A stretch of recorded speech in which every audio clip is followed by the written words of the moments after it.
Hello friends, मैं धर्मेंद्र एक बार फिर से स्वागत करता हूं आपका हमारी यूट्यूब चैनल डीके एकेडमी पर। फ्रेंड्स, मनोविज्ञान के इस सेशन में हम जिसमें टारगेट बैठ आपका यूपी टीटी और सुपर टीटी के लिए चल रहा है।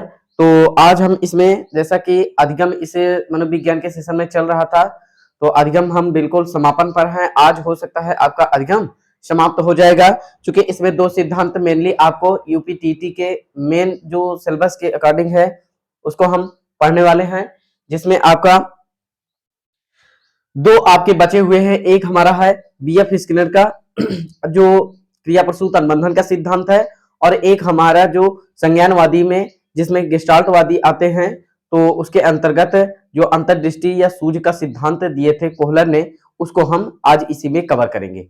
तो अधिगम के सिद्धांत में आज बिल्कुल ये समापन रहेगा आपका अधिगम का जो टॉपिक है। फिर इसके बाद नेक्स्ट डे जो भी जैसे आपका छोटे छोटे टॉपिक बचे हैं, जैसे आपके परामर्श हो गए, निर्देशन हो गया, और आपके जैसे मोटिवेशन हो गया, है ना, अभिप्रेरणा जिसको कहते हैं। तो ये सभी चीजें जो भी बची हुई हैं, तो अब छोटे छोटे टॉपिक आपके बचे हुए हैं जिसको हम कवर करवा देंगे। तो इन्हीं के साथ साथ अब हम देखते हैं अब आगे जो आपका आज इसमें मनोविज्ञान का ये जो टॉपिक है 23वां, इसमें हम देखेंगे, ठीक है, 23वां लेक्चर। तो इसमें हम देखेंगे कि आपका इसमें आज हम पढ़ेंगे बीएफ स्किनर का बीएफ स्किनर का बीएफ स्किनर का क्रिया प्रसूत अनुबंधन का सिद्धांत, क्रिया प्रसूत अनुबंधन का सिद्धांत। ठीक, तो ये आपके इसी सिद्धांत को इसमें पढ़ना है। इन्होंने इसमें किस पर प्रयोग किया?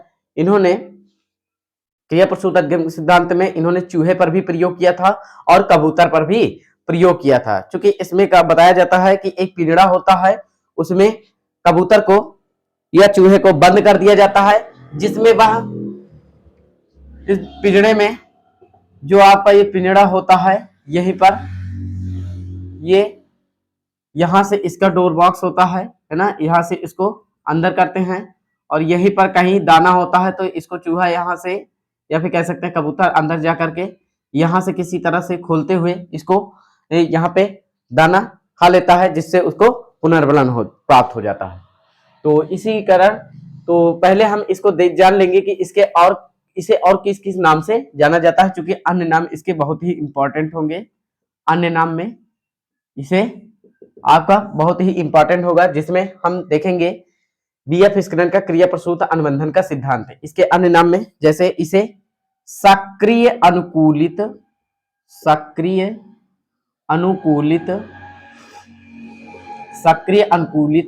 अनुक्रिया सिद्धांत, सक्रिय अनुकूलित अनुक्रिया सिद्धांत कहते हैं।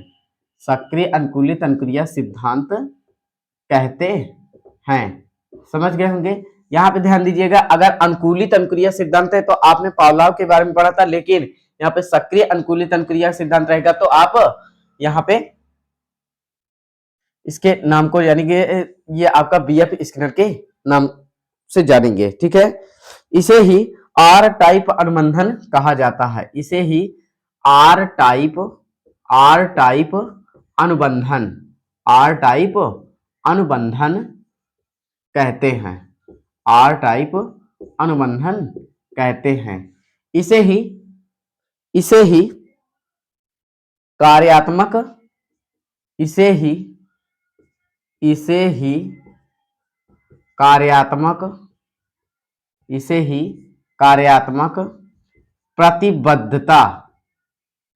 कार्यात्मक प्रतिबद्धता का सिद्धांत भी कहते हैं, इसे ही कार्यात्मक प्रतिबद्धता का सिद्धांत भी कहते हैं, ठीक है। आगे इसे ही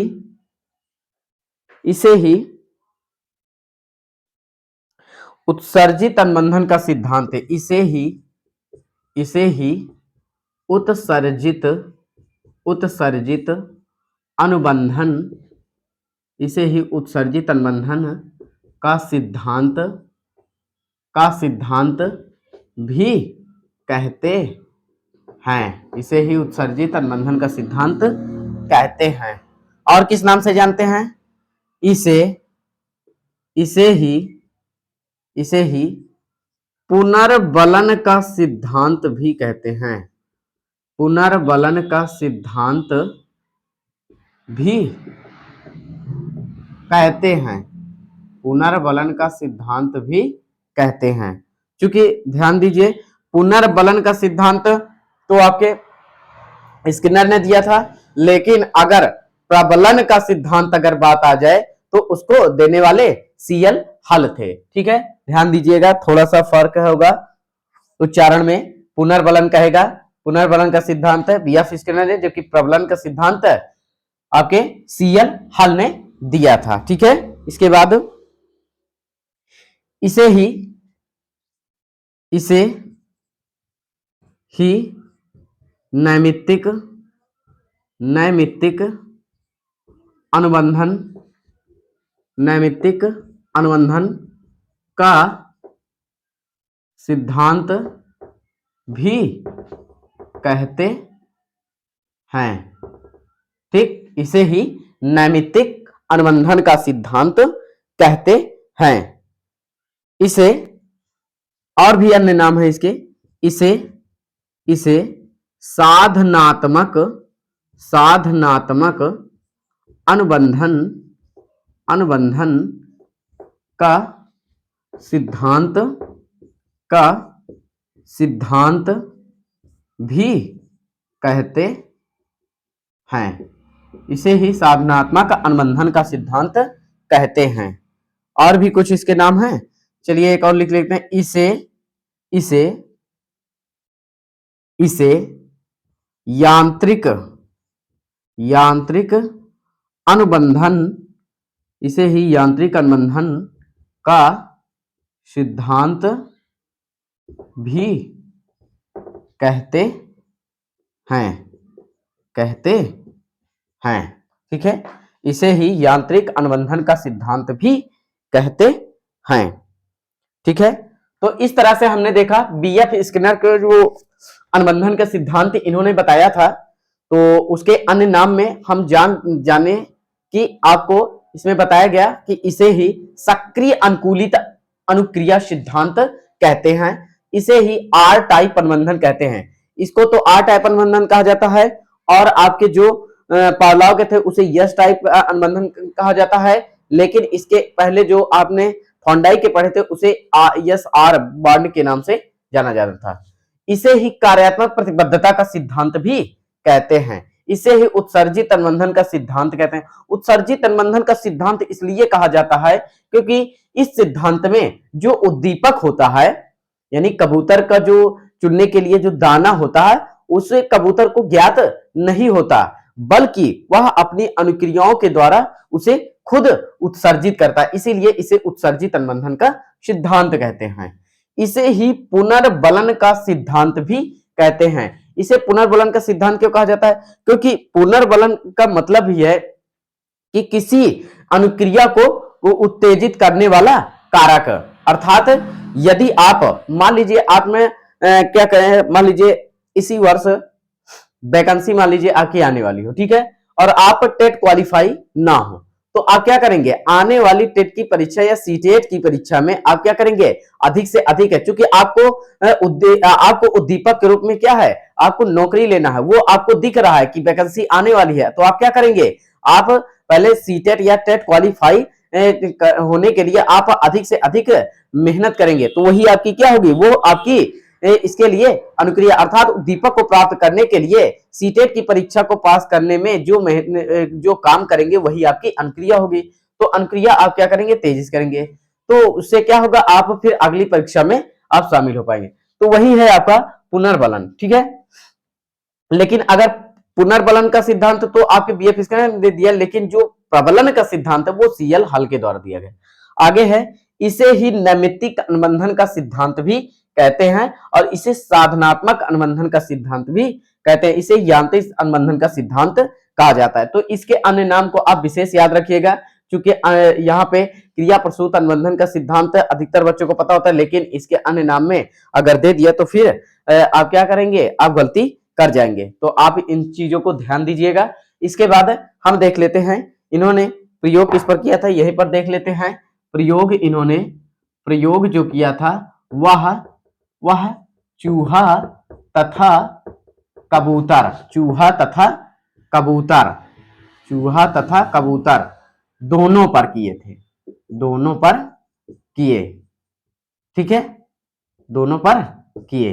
तो यानी जो आपका प्रयोग रहा स्किनर द्वारा क्रिया प्रसूत अनुबंधन का सिद्धांत में चूहे तथा कबूतर दोनों पर किए थे, ठीक है। तो उम्मीद है ये आपको अच्छे से समझ गए होंगे। इसमें हम थोड़ा सा प्रबलन के बारे में देख लेते हैं, इसको इरेज करके। तब तक आप इसका चाहे स्क्रीनशॉट ले लीजिए और उसके बाद इसको हम इरेज करके पुनर्बलन का सिद्धांत हम इसके बारे में थोड़ा पुनर्बलन के बारे में बताते हैं, ठीक है। तो इसको हम इरेज कर दे रहे हैं, उम्मीद है इसका आप स्क्रीनशॉट ले भी लिए होंगे। तो यहाँ पे हम इसको इरेज करके अब हम यहाँ पे देखेंगे पुनर्बलन, है ना, पुनर्बलन। पुनर्बलन पहले हेडिंग डालेंगे, पुनर्बलन है क्या चीज, ठीक है। पुनर्बलन, पुनर्बलन है ना, पुनर्बलन है क्या चीज, किसी उद्दीपक को प्राप्त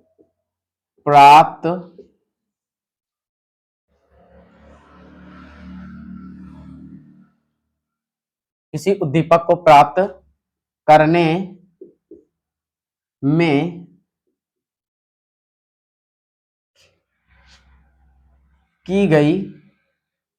की गई अनुक्रिया, किसी उद्दीपक को प्राप्त करने में की गई अनुक्रिया द्वारा उसे ब्रैकेट में लिख दीजिए उद्दीपक को प्राप्त करना, उद्दीपक को प्राप्त करना। या फिर लिख सकते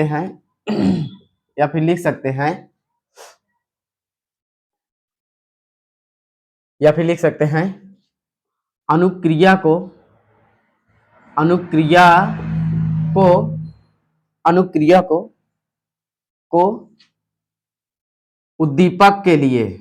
उद्दीपक को प्राप्त करने में अनुक्रिया को उद्दीपक को प्राप्त करने में उत्तेजित करना, ठीक, यही है आपका, ठीक है। तो पुनर्बलन में इसके प्रकार भी होते हैं कुछ। पुनर्बलन के प्रकार में मुख्यतः ये दो प्रकार होते हैं आपके। एक आपका होता है पुनर्बलन, दो आपके होते हैं। एक आपका होता है सतत पुनर्बलन और एक आपका होता है असतत पुनर्बलन। ये सतत पुनर्बलन का मतलब, सतत पुनर्बलन देख लेते हैं। सतत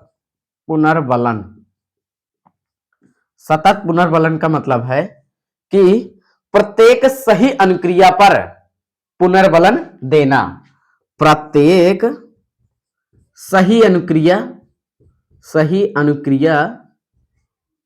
पर पुनर्बलन देना, प्रत्येक सही अनुक्रिया पर पुनर्बलन। जैसे मान लीजिए कक्षा 1 का बच्चा है और उसे कह दिया जाए बेटा आप अगर 2 का पहाड़ा सुना लोगे तो आपको एक टॉफी दी जाएगी, ठीक है। फिर वो मान लीजिए सुना देता है, फिर उसके बाद कहते हैं कि बेटा अब 3 का पहाड़ा अगर सुना लोगे तो तुम्हें फिर से एक टॉफी मिलेगी। ऐसे ऐसे करके ये क्या है, आप लगातार आप किसी पुनर्बलन को आप उसके समक्ष आप प्रस्तुत लगातार कर रहे हैं। तो ये क्या है, सतत पुनर्बलन। आगे अगला क्या है हमारा, असतत पुनर्बलन। असतत पुनर्बलन ये क्या होता है, असतत पुनर्बलन में क्या होता है कि इसमें कुछ सही अनुक्रियाओं के बाद, यानी कुछ कुछ सही अनुक्रिया करने के बाद पुनर्बलन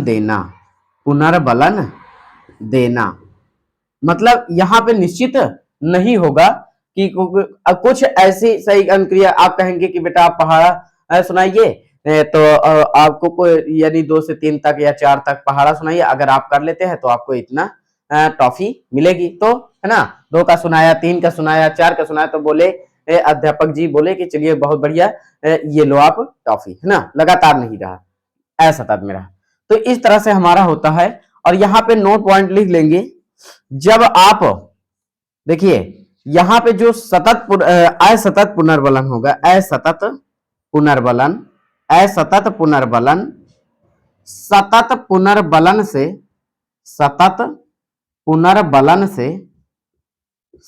पुनर्बलन से अधिक प्रभावी होता है, अधिक प्रभावी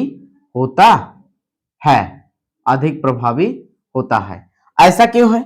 यहां पे देखिए, जब लगातार आप किसी व्यक्ति, किसी बालक को आप लगातार इनाम दे रहे हैं, तो उसमें क्या होगा, उस इनाम के प्रति उसमें क्या होगी, निरस्ता आ जाएगी। अरे भाई 2 पहाड़ा सुनाओ तो हमका 1 टॉफी देंगे ना, फिर 3 के कहा तो फिर 1 टॉफी। तो ये क्या है, ये आप में उसमें सतत में क्या होता है, उसमें निरस्ता आ जाती है लगातार। लेकिन असतत में बच्चा क्या होगा, हर वक्त एक्टिव रहेगा, अर्थात सक्रिय रहेगा। कहने का मतलब है बच्चा ये मेहनत अधिक से अधिक करके करेगा, क्योंकि वो जानता रहेगा कि पता नहीं गुरुजी हमें कब इस पर तो कोई टॉफी या इनाम वगैरह दे दे। तो वो क्या होगा, लगातार वो उसमें अनुक्रियाएं यानी पढ़ता रहता है। ठीक है, तो ये इस तरह से उम्मीद है आप समझ गए होंगे कि सतत और असतत पुनर्बलन, यानी असतत पुनर्बलन जो है सतत पुनर्बलन से क्यों अधिक प्रभावी होगा। ठीक है, तो इसको भी इरेज कर दे रहे हैं। थोड़ा सा असतत पुनर्बलन के कुछ प्रकार होते हैं, तो उसके बारे में भी हम चर्चा कर लेते हैं। तब तक आप इसको नोट कर लीजिए और इसको हम इरेज कर दे रहे हैं। ठीक है, यहां पे इसको इरेज करके आपको यहां पे इसको इरेज करके असतत पुनर्बलन जो होता है आपका यहां पे असतत पुनर्बलन है ना, असतत पुनर्बलन ये आपके 2 होते हैं, है ना। एक आपका होता है अनुपातिक असतत पुनर्बलन, दूसरा है आपका अंतराल पुनर्बलन। अंतराल या फिर इसी को ही कहते हैं समयांतराल असतत पुनर्बलन। अनुपातिक असतत पुनर्बलन का मतलब है अनुपातिक असतत पुनर्बलन।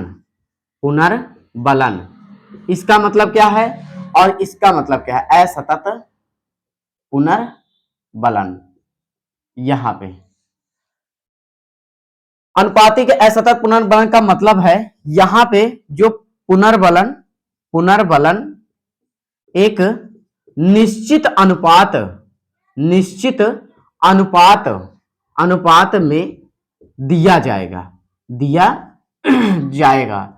जैसे यहां पे जैसे लिख सकते हैं, जैसे मान लीजिए कह दिया जाए कि यहां पे आपके 20 प्रश्न हैं, जिसमें से आपको प्रत्येक 5 प्रश्न के बाद आपको इनाम दिया जाएगा। कहने का मतलब फिर उसके बाद 10 प्रश्न आप हल कर लेंगे, यानी 5 प्रश्न पर पुनर्बलन दिया जाएगा। फिर उसके बाद 5 प्रश्न फिर सही कर लेते हैं तो फिर से आपको पुनर्बलन दिया जाएगा ना। तो मतलब इस तरह से जैसे 5 10 15 ना 20 डॉट है ना। तो यह क्या है, एक ये आपका अनुपात में है। ठीक है, अनुपातिक में। और ये आपका असतत समय अंतराल में क्या होता है, इसमें क्या होता है कि इसमें भी आपका एक निश्चित समय के बाद आपको इसमें यानी समय का अंतर इसमें होता है, एक निश्चित समय के बाद ही आपको इसमें पुनर्बलन दिया जाता है। तो उम्मीद है पुनर्बलन के बारे में आप अच्छे से समझ गए होंगे। ये इंपॉर्टेंट टॉपिक रहता है, इसलिए हमने थोड़ा इसको बारे में बताया।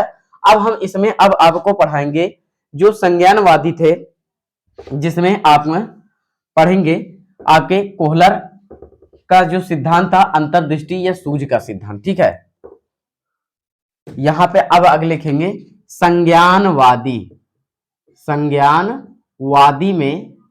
संज्ञानवादी सिद्धांत। संज्ञानवादी सिद्धांत में पहला आप पढ़ेंगे, यानी एक ही पढ़ना ही है, तो इसमें आप पढ़ेंगे अंतर्दृष्टि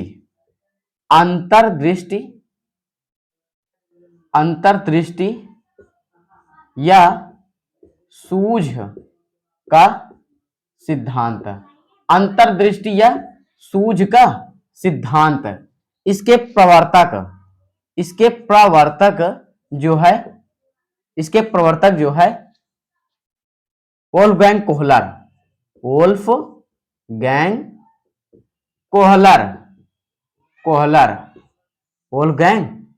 है।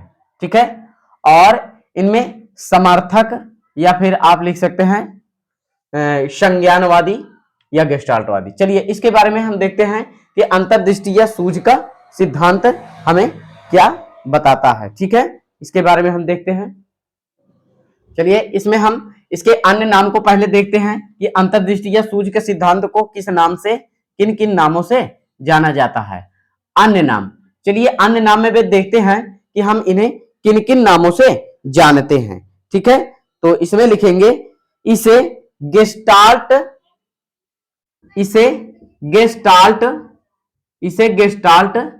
का सिद्धांत भी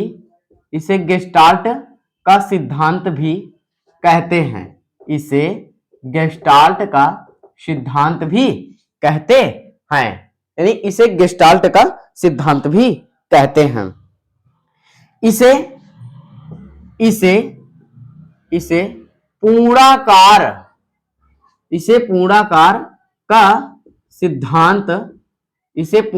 का सिद्धांत भी कहते हैं। ठीक है, इसे पूर्णाकार का सिद्धांत भी कहते हैं।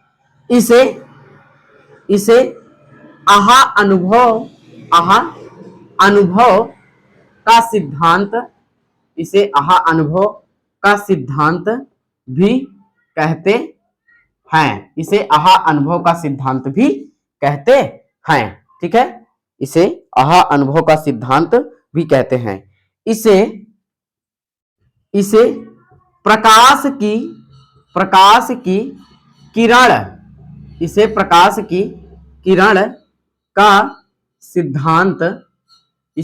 की किरण का सिद्धांत भी कहते हैं। इसे प्रकाश की किरण का भी सिद्धांत कहते हैं। और भी इसे अन्य नाम से जानते हैं, जैसे इसे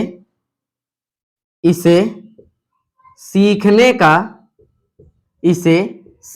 का अंतर्दृष्टि का सिद्धांत भी कहते हैं।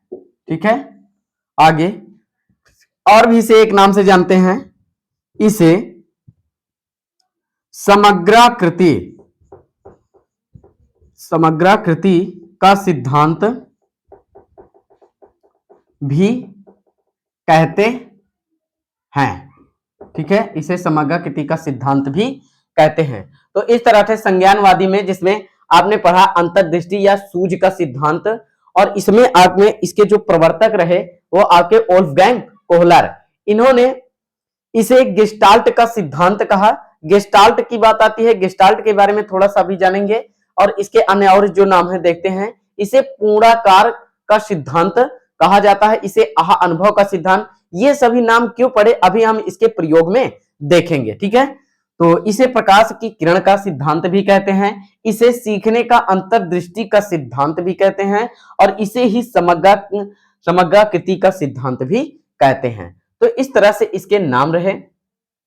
और इन्होंने जो प्रयोग किया, यहां पे हम देख लेंगे, इन्होंने जो प्रयोग किया वो 4 प्रयोग किए थे, और वो 4 प्रयोग में 2 प्रयोग आपके बंद कमरे और 2 प्रयोग पिंजड़े में किए थे, बड़े से पिंजड़े, बड़ा सा पिंजड़ा हो, ठीक है। और यह प्रयोग जो है, इसमें प्रयोग जो किए वह सुल्तान नामक